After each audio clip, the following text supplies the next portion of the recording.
I'm pleased to have with me Sarah Botches, our Chief Governmental Relations Officer, and we'll also be joined today by Rachel Otis, CASBO's Child Nutrition Professional Council Chair, and Child Nutrition Director from Live Oak School District. Along with Rachel, as a practitioner working in the field of child nutrition, we'll be joined by Stephanie Bruce, who's the Nutrition Services Director for Palm Springs Unified School District.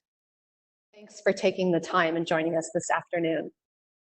So just to frame up the conversation that we're about to have, because of the amazing work that's done by our Legislative Advocacy Committee, certainly our members,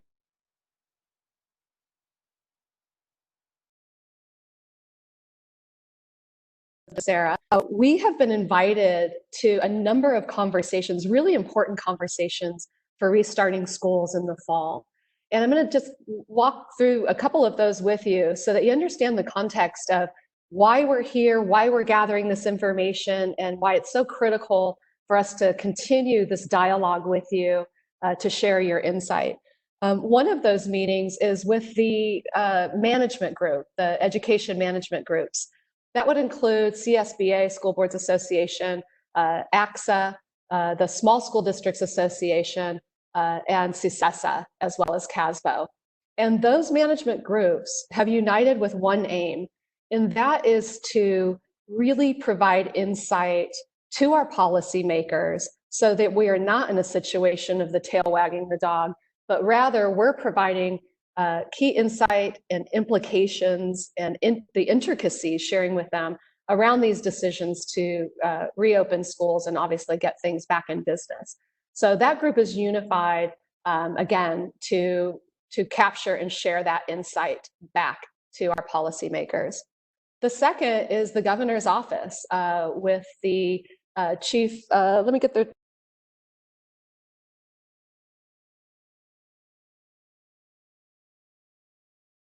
a little bit. We're on nightly calls with Ben, understanding the executive orders that were coming out and also helping shape and inform some of those executive orders. So the governor's office has really asked for and continues to ask for input by our members. And then finally, the superintendent of public instruction, Tony Thurman, has gathered a large group, including labor and management. I think there are maybe 30 plus organizations on our last call asking for the same. What is it really going to take to open schools? We certainly come from different perspectives, but at the end of the day, regardless of what meeting it is, and regardless of what model schools might choose, they continue to ask the same questions in these forums. What are the implications to transportation, child nutrition, and we'll go through a few of those.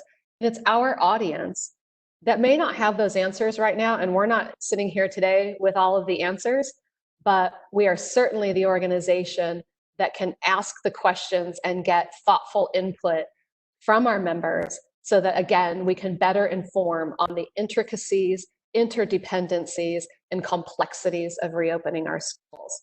So that's what this listening session is, to serve that purpose, again, better informed decision making. But the second piece is to turn that into tools, and Sarah will cover that plan to share back with our membership as we move forward. So just to provide, again, a framework for the session that we have today, and we're doing this with all of our disciplines. We've had the CBO group that was maxed out. We have a couple more sessions with them. And then we're really going through every discipline that CASBO supports and serves. So, what we've heard a lot on in terms of conversations and certainly questions coming at us are around the types of models that schools are using as they explore reopening, whether it be that sort of cohort model of a Monday, Wednesday class, and then other students might have a Tuesday, Thursday, whether it be just completely staggered schedules. A third might be, as we're seeing in some of the other countries that are opening, starting their younger grades first and moving to their older grades. So there are a lot of different options, and one thing that we're very clear on is there is not one solution that's going to fit all of our districts. With the 1,100 we serve, everyone has different needs, and we still have that local accountability and decision making. And so as we explore, one, the models, then for each one of those, we still have these categories underneath and probably more as we're learning to answer. So, when we think about any of those models, what is the safety for students and really all employees? And it includes, not only our folks, but also the parents. So safety for all, what does that look like? Sarah's going to spend some time on the budget impacts.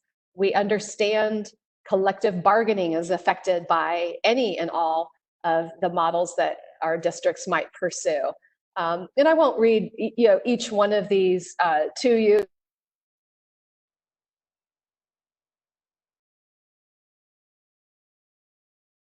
Before I do that, I just want to thank you for all of the work that you've been doing throughout this entire period as we've transitioned to those in-home programs. And so again, lots of considerations, more to be added, but that's really what we're here to capture from you today in this listening session. In addition, we want to really kind of look at some key principles, around how we recognize our education systems, right? So these key buckets, all of that information kind of falls into these key buckets of policy and funding. What does that need to look like? It might be different from what we get, but we want to inform what that needs to look like. How do we continue with learning? What are those conditions of learning? And then how does leadership and planning look as we move forward? And then, as always, just advocating for funding, legislative and regulatory areas that we need relief and flexibility in. And Sarah will dig into those a little bit more. So again, thank you for joining us. I'm going to go ahead and turn this session over to hear from our child nutrition perspective with Stephanie and Rachel. Thank you. And we'll turn it over to you.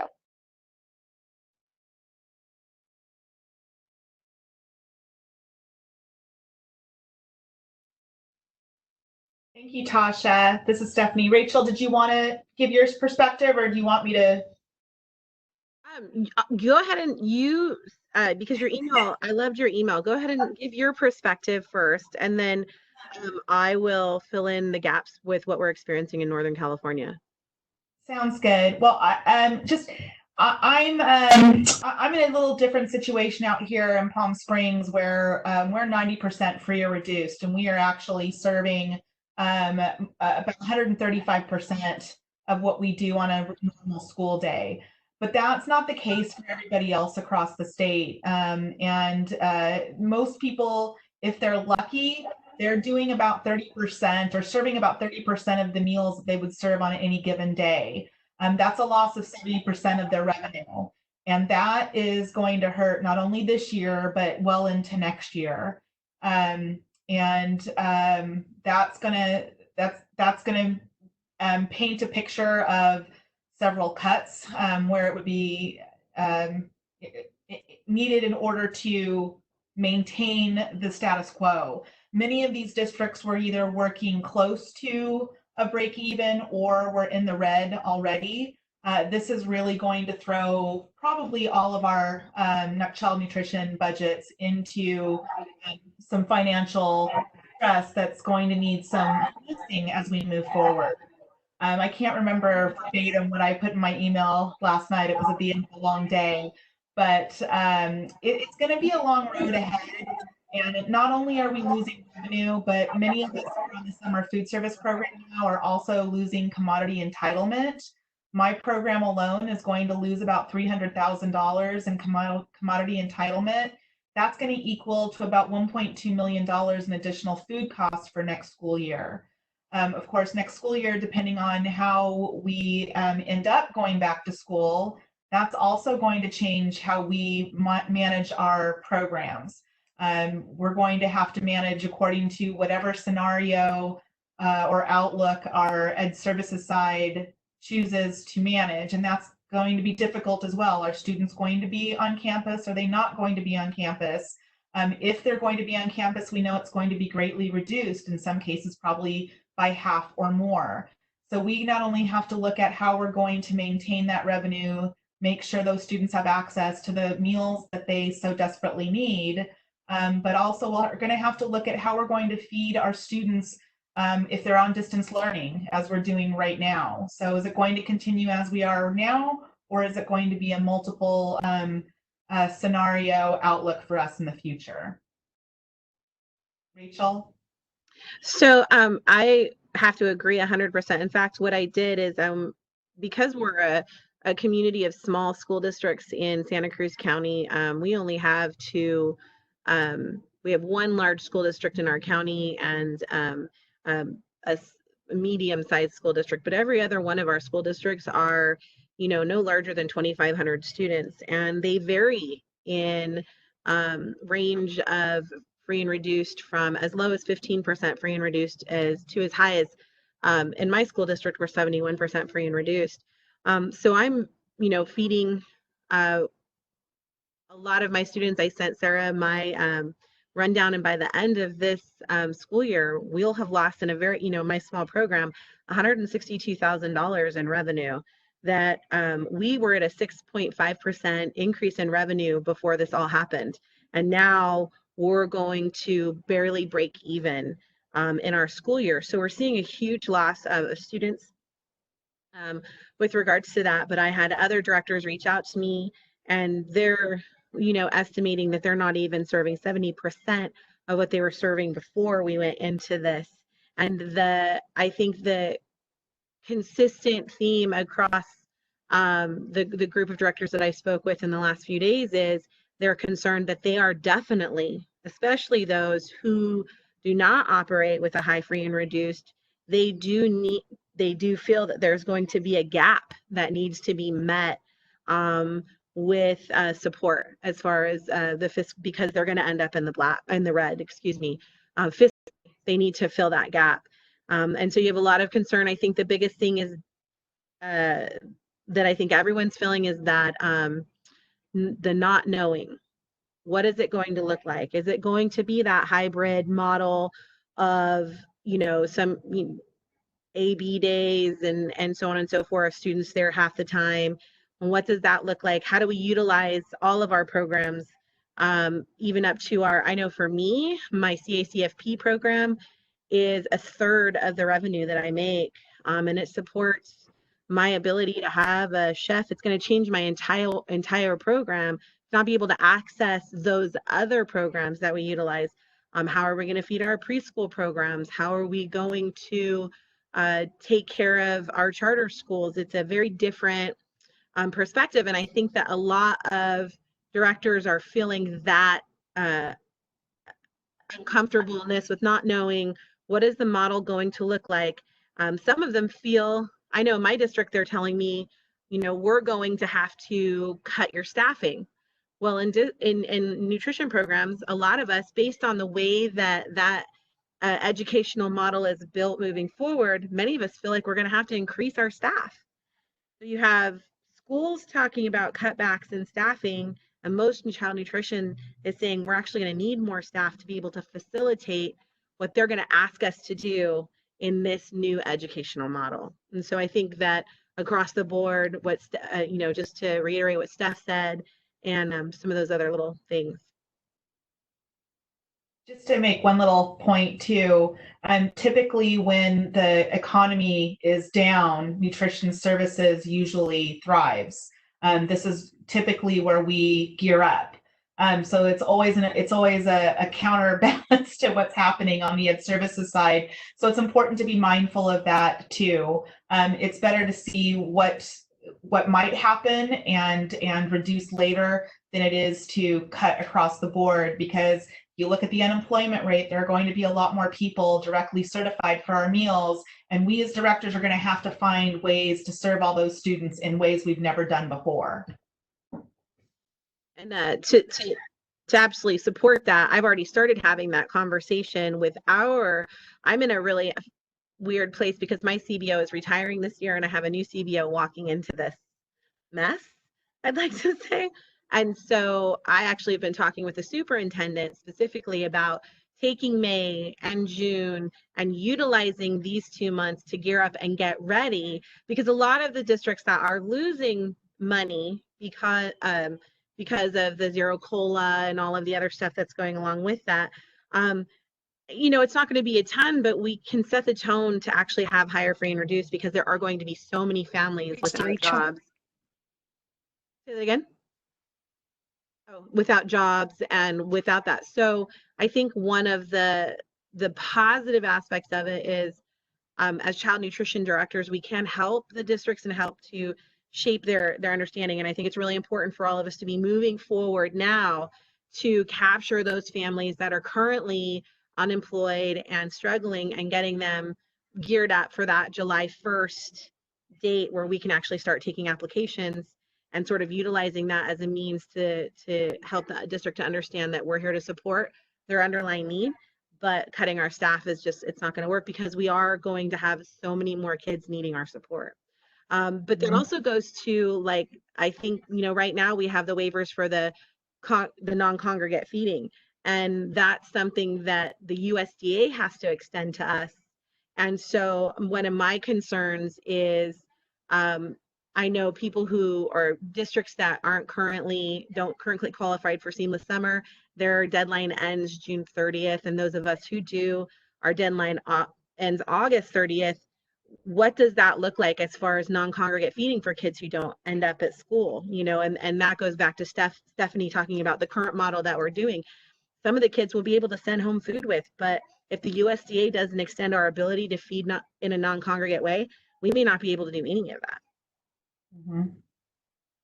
Good point. So thank you both so much. And hopefully this opportunity of hearing from both of you allows for our attendees to recognize that they will also have an opportunity to raise their questions and concerns and feedback. I did, as I mentioned, I'm Sarah Botches. I'm your Chief Governmental Relations Officer, working on advocacy and policy both in Sacramento and DC. Last Tuesday, Governor Newsom, in a press conference, laid out the roadmap to reopen the economy and education. He announced that his plan was a 4-point approach, that there would be stages that would have to be met before schools are reopened, and that would be in stage 2 for schools. Stage 1 and 2, which we're now starting to see that some businesses will become available to open up beginning on Friday, requires the state to provide increased safety, testing, and supplies.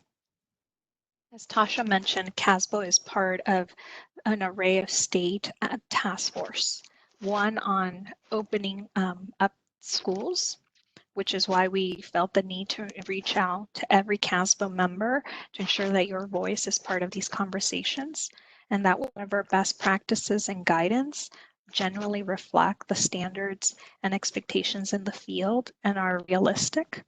2, we're part of the ad hoc committee on ensuring supplies and PPE. We believe that without the adequate supplies, it makes it impossible to return. And we know that you're currently experiencing issues as you're trying to deliver supplies, technology devices to students, and provide meals, while trying to recognize that you need to maintain a healthy and safe environment for your staff. The outcomes of our session really are focused on making sure that we could continue to support you in coordinating a federal, state, and local guidance and partnership. As Rachel mentioned, especially in child nutrition, a lot of the laws and regulations are really dictated by the U.S. Department of Agriculture. And so once we gather all this information, we can then turn our efforts to ensure that the federal government understands that we cannot proceed unless there are waivers and extensions provided in these programs. We're also interested in ensuring that we can mitigate any potential loss We know that our current ADA system is not going to function in an environment if we go into hybrid systems of teaching and learning. We need to push for an alternative reporting system that does not impact school districts that are currently experiencing declining enrollment, that are having difficulty monitoring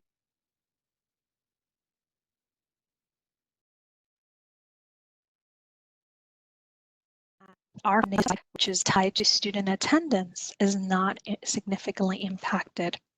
And then creating a roadmap to reopening that accounts for the diversity that is our California educational system, one that recognizes small school districts, rural, suburban, and urbans, to allow for the sharing of best practices.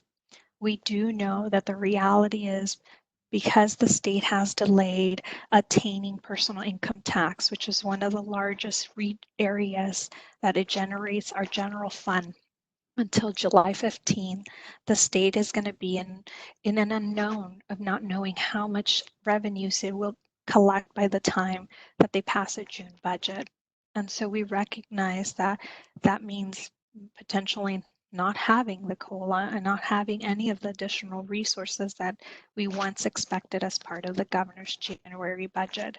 But these are efforts that we continue to educate and advocate in the legislature, that if we are to return, we must ensure that we're putting the safety of our students and staff first, and that without the supports and structures in place, it really does put us in a precarious situation without state support. So for CASBA members online, Christina will help us moderate the conversation. There is an icon that looks like a raised hand where you could sign up to speak.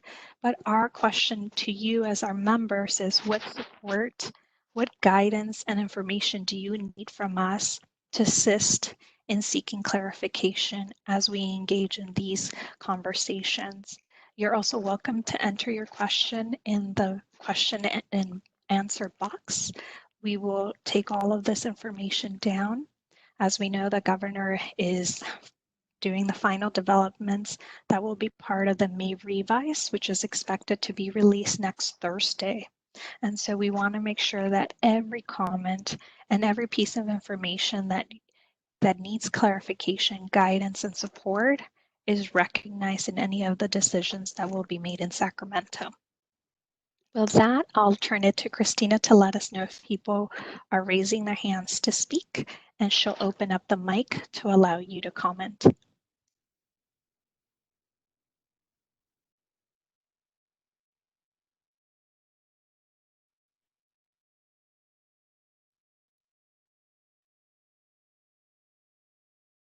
Thank you, everyone. It looks like the floor is open. Thank you. Vanessa. Hey, can you hear me, or are you reading my question?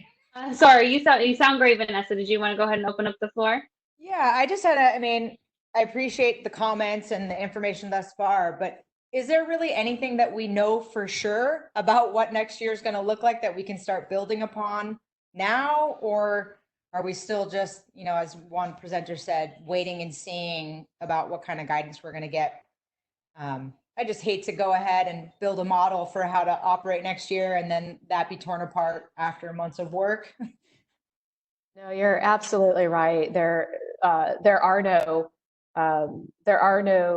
absolutes. What we're very confident about right now is that there certainly would be cost pressures, but more important, we will have some sort of blended learning environment. We know that parents are not going to be comfortable. All parents will not be comfortable sending their kids back to school.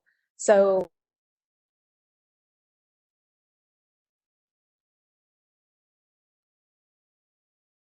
constituents that will be this blended model. And aside from that, there are not a lot of details as we all sort of navigate through this unknown. So, as you guys are talking about what you might be doing in your school district, it's probably good for us just to hear those perspectives and what key questions you have, again, aside from the absolutes, because there are a few at this moment.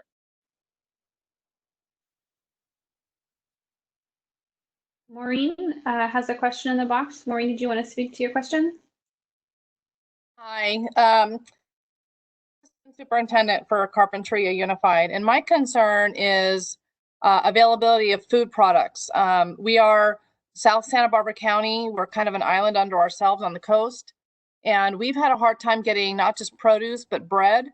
And you know, our commodities, I'm concerned, are also going to dwindle as both, you know, all meat types are being limited right now. So is there consideration to explore the ongoing waivers, not just for communal feeding, but for the serving components and all of those regulations that we have to follow once we're done with seamless summer? There are conversations at the national level with a couple of associations that are discussing that. USDA is very understanding and knows what we're dealing with, especially in remote areas, because you are in a remote area when it comes to distribution. So there's conversations. I do know that there was a conversation with the American Commodities Distribution Association last week with Sonny Perdue, and he was very receptive to everything that they discussed, and everything you asked was in that conversation. We just haven't received any response yet. And I do know that the state is doing the same thing and asking about extensions of all waivers. So we're just kind of in a wait and see right now. I would also add to that, we are hearing growing concerns, not just about availability, but cost of some of the items that are being purchased are now seeing a double, if not triple digit increase in the price. So that's another one that will certainly is on our aim to help resolve. Yeah, I can guarantee you prices will go up.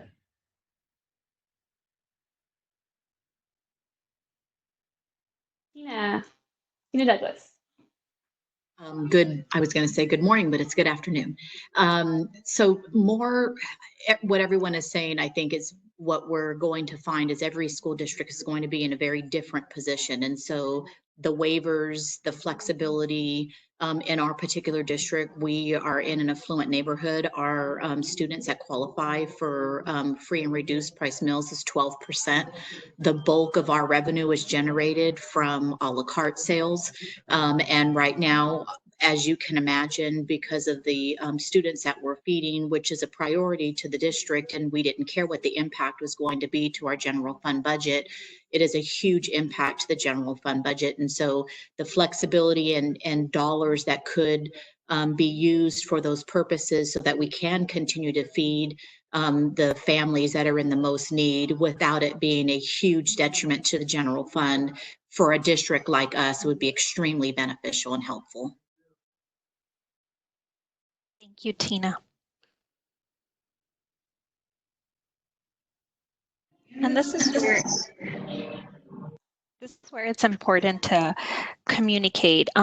Something that we've experienced is that as the legislature returns this week to deliberate on the policy and the fiscal matters before them, many of them, despite having been in their district offices due to travel restrictions, didn't take the time to learn what your LEAs are working on.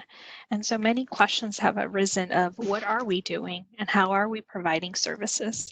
So if you haven't taken an opportunity or your district superintendent board has not engaged with your local representatives that are in Sacramento, let them also know that as they return to discuss a difficult state budget, that there is recognition that the expectation on March 13th was we're closing down campuses physically, but we have the same expectation to deliver every service as if we were still there physically.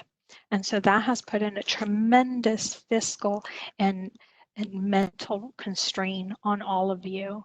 And it's very important that we communicate the realities is that this is not sustainable. It's not sustainable because it was not intended for this. And so with that, I'll go back to questions, but this is something that has come up on several of our conversations that legislators do not know what has taken place in the last month and a half. And so it's important for us to let them know that, as you mentioned, there are so many programs that are based on revenues generated through fees, sales, rentals, catering services, childcare. All of those revenue sources have not gone away because we're all in shelter in place. And that structure, that local revenue structure, was one of the pillars that held us together. And so as we ask for flexibility, it is with the mindset of making things to survive, to maintain our staff's whole, and to provide the adequate services and supports needed for our students. It's not because we're being greedy and don't want to adhere to regulations and legislation. It's just in this time period, because we're in a health crisis, we need these flexibilities in order to survive.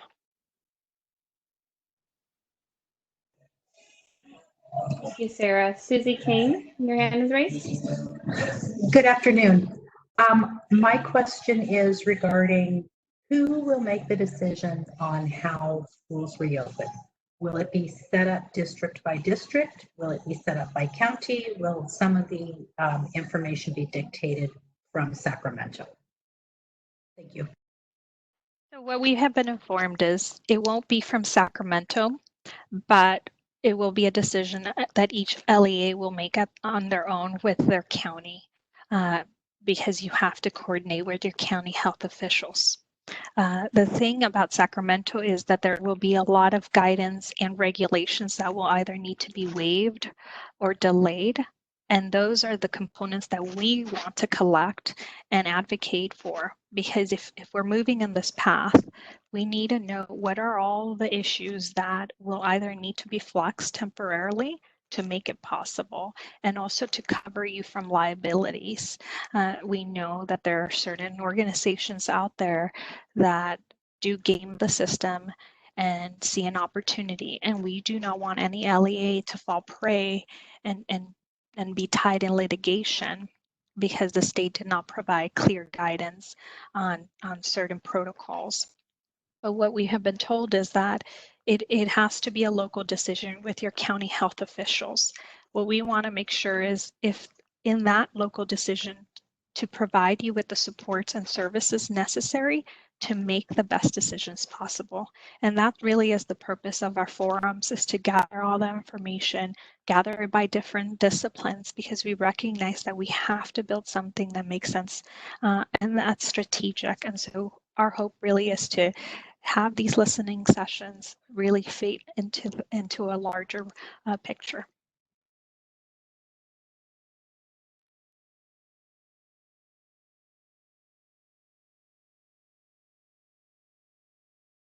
Orlando has a question on the board about FSDs. Did you want to speak to that, Orlando?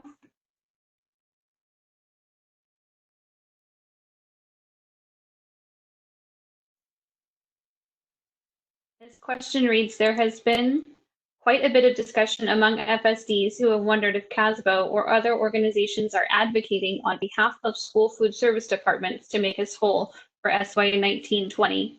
Making us whole would be based on prior year ADP. Hi.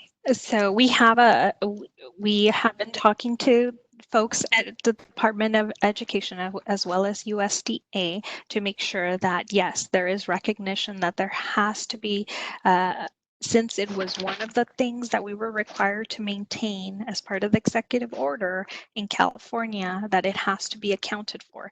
The problem is that because it's such a locally determined cost, it's really difficult right now to ascertain how much you're all spending that would have been covered through your local revenue sources and not encroached in your general fund.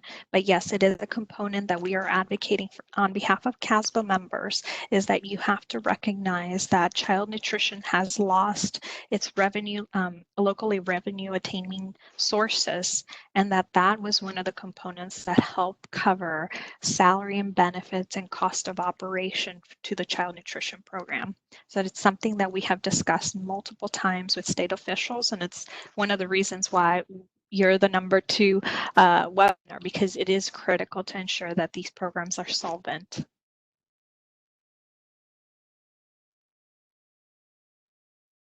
Layla has a question on the board. Layla, did you want to speak to your question?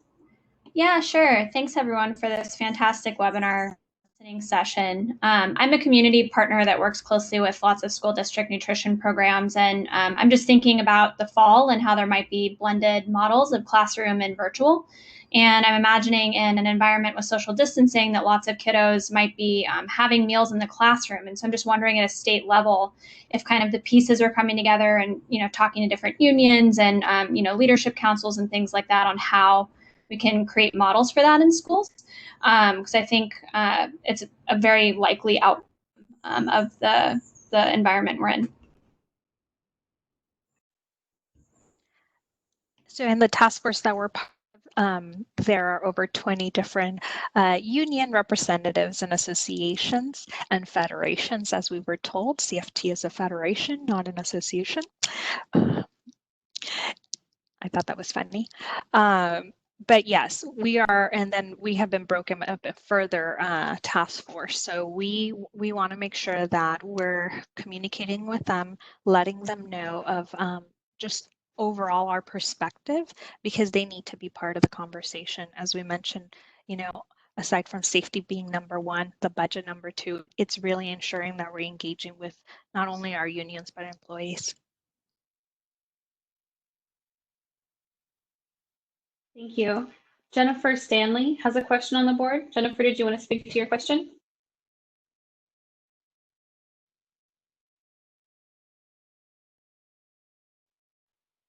Jennifer's question reads, is there consideration about raising the rate of reimbursement to accommodate for the increased food costs and limited availability?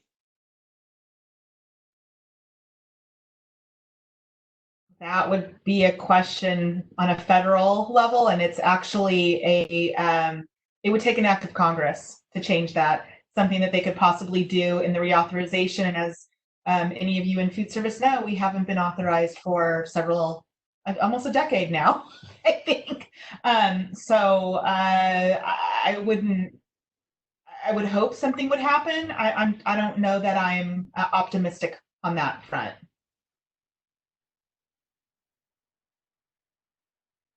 And also, just so you all know, we do have a very strong relationship with a federal group obviously in DC, to continue to talk about these issues at the federal level as well. So we've got representation both here at the state, certainly local and federal level on this very specific topic. I can vouch for that because I ran into them in the congressional offices when I was with another association.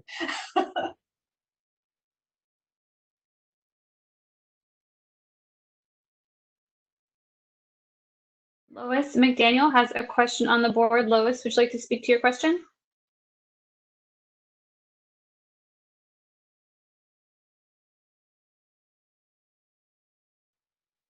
Lois's question reads, can you discuss up-to-date information about filing for disaster claims?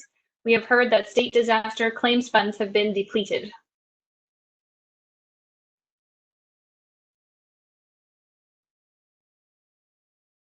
Let me get back to you.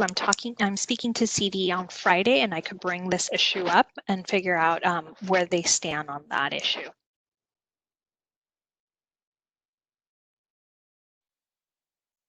And Jennifer Stanley has another question on the board. How long are we going to be required to operate SSO programs? Is there discussion that we will have to continue operating during summer break?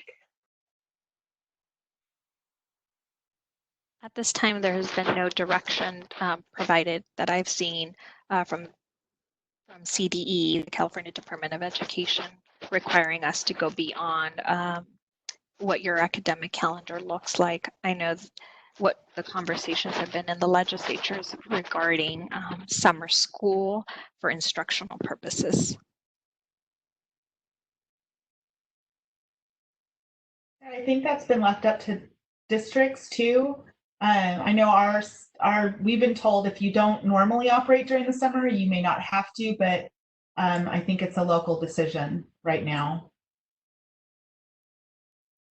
I would second that. We operate throughout the entire summer, all the way until school start, and we're just going to be making minor adjustments. But for me, I know one of the issues is that my staff is only contracted through the first week of June. And so we're actually having to reach out to staff for volunteers to support us during the summer months. Yeah, I think everyone's in the same boat. It's also important to note too that the waivers still currently expire in the middle of summer. So we haven't really, I expect them to be extended, but we just haven't heard anything yet. So there's that to be mindful of as well. Christina, do we have anyone else? I don't see a Q&A. Yes, I have a question on the board from Bonnie Christensen. Bonnie, did you want to speak to your question?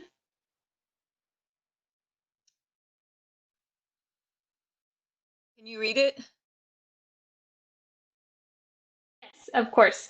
Bonnie has stated, I am concerned that as schools begin to reopen, we see another round of infection and another shutdown. My worries are that staff will become exposed and we don't have the staff to provide services during the second wave. And Bonnie, that's certainly an issue that has come up in our conversations is, again, going back to health and safety, something that we continue to advocate in any conversation is we need to ensure that that is at the forefront of every decision that we make. And if we cannot provide it, then it becomes a liability at the local level, not at the state. And so it needs to be recognized and addressed before moving forward. So it definitely has been something that we continue to raise in all of these conversations. And it's something that we need to, in partnership with the Department of Public Health, we need to determine what are those protocols to keep staff safe. Yeah, and I think just to add, I know in some of the conversations that we've had, just as an example, if we're going to measure temperatures, right? Where does that happen? Does it happen before the child gets on the bus? And if so, do we need a nurse on the bus, right? And then if that child does have a temperature, now we've got sort of a, I guess, privacy issue, for lack of a better word, to turn that child around and go home. And there, these intricacies, as we said at the beginning, but that conversation is definitely happening. We know for a fact there will be a case. So how do we handle that? One of the major concerns for us is how do we handle that without litigation, without liability? That a child caught it, and where was that caught, and just that whole snowball effect. And so that was on, I believe, Superintendent of Public Instruction call the other day. And so you can see why it's so important. Just in that in that example, we were talking about, staffing of a nurse, transportation on a bus, the rights and privacy of students, right? And then the implications coming from that on the larger pool of folks. Just that one example, and there are hundreds of others. So thank you for raising that question. We'll continue to feed that into our conversations. Thank you. I have a final question on the board from Sarah Delafeu. I hope I said that right. Do we continue to collect unpaid balances?